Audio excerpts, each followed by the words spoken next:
Kui räägime e-õpikutest, siis me soovime, et see oleks midagi enamat kui raamat. Aga mida täpselt?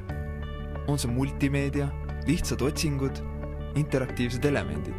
Kindlasti. Aga mida veel? Meie arvame, et lisaks iseseisvale õppimisele peab e-õpik võimaldama ka materjali sobivaks kohandamist, uue materjali lisamist ning tunni läbiviimist. Aga alustame algusest. Füüsika e-õpikud on kõigile kättesaadavad aadressil õpik.füüsika.ee.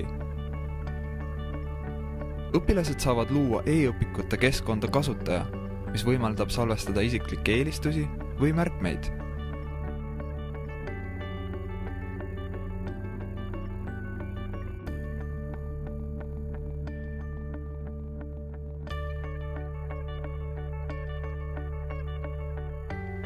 Õpikus liikumiseks on mitu võimalust.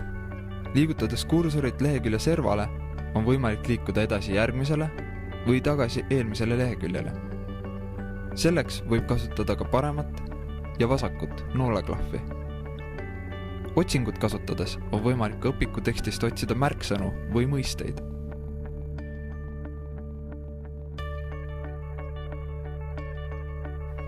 Kui vajalik lõik tekstist on leitud, saab kasutaja selle märgistada ning lisada märkmetesse oma kommentaari.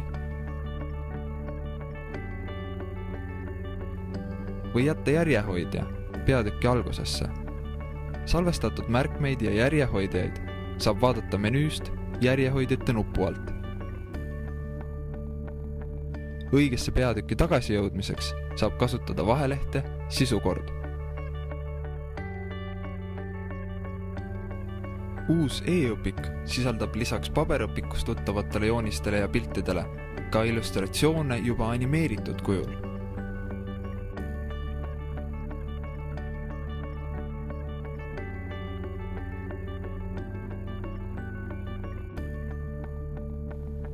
E-õpikusse lisatud simulatsioonid aitavad õpilastel paremini mõista füüsikalisi objekte ja protsesse.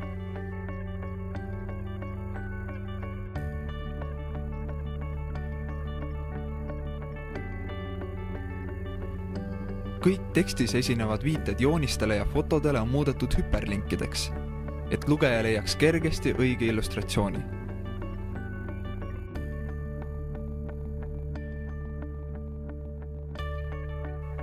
Sinise kuubiga ikoon annab märku, et tegemist on 3D mudeliga. Sellised mudelid võimaldavad visuaalselt edasi anda aspekte uuritavatest objektidest, mis tavalise joonise korral võinuks märkamata jääda. Katsevideod veebikeskkonnast YouTube avanevad otse õpikus. See aitab õpetajal või õpilasel hoida kokku aega, mis kuluks asjatult veebilehtede vahel liiklemisele.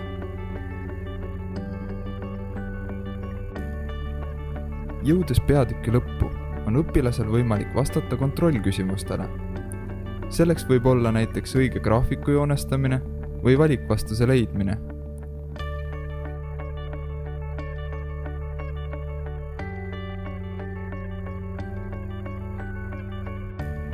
Valikvastusega küsimus võib olla esitatud mis tahes õpikus leiduva objekti kujul, olgu selleks joonis, valem, tekst või video.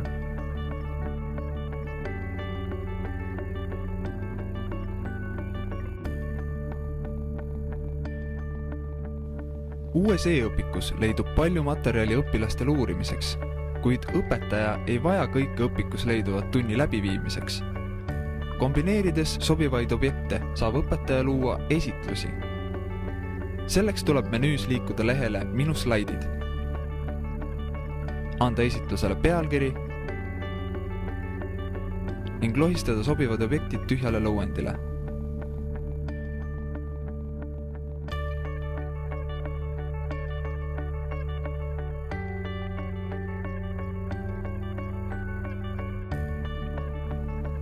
Kui vajalikud objektid on leitud, saab muuta slaidide järjekorda, lohistades nad õigesse kohta.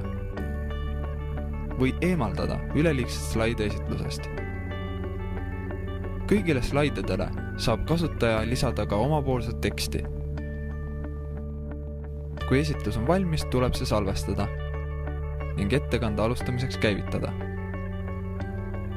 esitluse abil saab õpetaja seada e-õpikus olevad õppematerjalid endale sobivasse järjekorda ning vormistada need klassiruumi sobivaks ettekandeks.